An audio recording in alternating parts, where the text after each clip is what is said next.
এই সেকশনটা দিয়ে আপনারা যে ফিড উপাদানগুলো মিক্স করবেন এখানে দিবেন। আপনারা চাইলে এখান দিয়ে বা এই যে দুইটা মুখ আছে বা হপার আছে, আপনারা চাইলে এগুলোতে দেখতে পারবেন যে আসলে মিক্সারটা আপনাদের কেমন হলো, এগুলো দেখার জন্য রাখা হয়েছে। আর নিচে এই পাশে আউটপুট সেকশন, আপনারা আউটপুটটা সামনে দিয়ে পেয়ে যাবেন।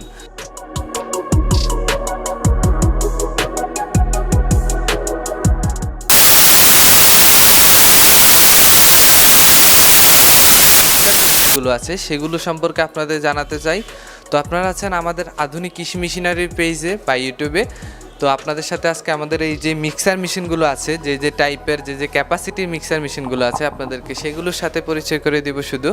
তো এটা হলো আমাদের সবগুলোই রিবন মিক্সার বলি। এটা হলো 100 কেজি। যদি কেউ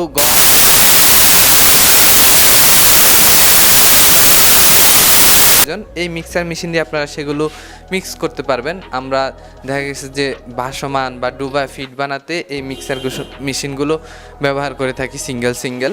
এটা হলো যে আমাদের 500 কেজি, এক বেসে 500 কেজি আর এটা বেসে 100 কেজি, দুইটা সেমই। তবে এই মেশিনটা বাসাবাড়ির লাইনের, আর বাকি যে মেশিনগুলো আছে আমাদের 300 কেজি মিক্সার মেশিন আছে ওই পাশে, ঘন্টায় 300 কেজি ক্যাপাসিটির মিক্সার মেশিন। আপনারা চাইলে এই মেশিনগুলো সংগ্রহ করতে পারেন। তবে 300 কেজির মিক্সার মেশিনটা চালাতে হলে অবশ্যই আপনাদের 3 ফেজ বিদ্যুৎ লাইনের প্রয়োজন হবে।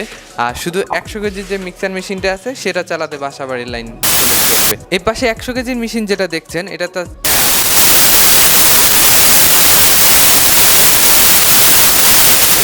যেটা আছে এটা 5.5 গোড়া মোটর ব্যবহার করা হয়েছে। এটা চালাতে অবশ্যই আপনাদের 3 ফেজ বিদ্যুৎ লাইনের সংযোগ লাগবে। এই পাশে যে মেশিনটা দেখতে পাচ্ছেন এটা 500 কেজি ক্যাপাসিটির মিক্সার মেশিন। এটা চালাতে অবশ্যই আপনাদের 3 ফেজ লাইন প্রয়োজন হবে। আর যেটা বিশেষ করে বলতে চাচ্ছিলাম সেটা হলো যে গিয়ে অবশ্যই আপনাদের 10 গোড়া মোটর, এটাতে আপনাদের ইলেকট্রিসিটিটা একটু বেশি লাগবে, 7.5 কিলোর মোটর 10 গোড়া।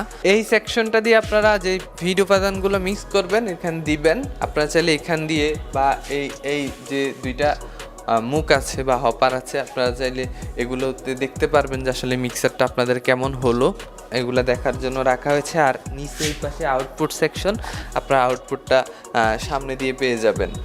তো যারা আসলে এই ধরনের মিক্সার মেশিনগুলো সংগ্রহ করতে চান, আপনার খামারকে আরও একটু সহজ করতে চান, খামারের কাজগুলো, খামারের যে ফিড বানানোর প্রসেসগুলো সেগুলো যদি আরও একটু কম সময়ে করতে চান, তাহলে অবশ্যই আপনারা আমাদের আধুনিক কৃষি মেশিনারির বগুড়া শাখা বা দেখা গেছে ঢাকা শাখা, যে কোনো শাখা থেকে আপনারা এই মেশিনগুলো সংগ্রহ করতে পারেন।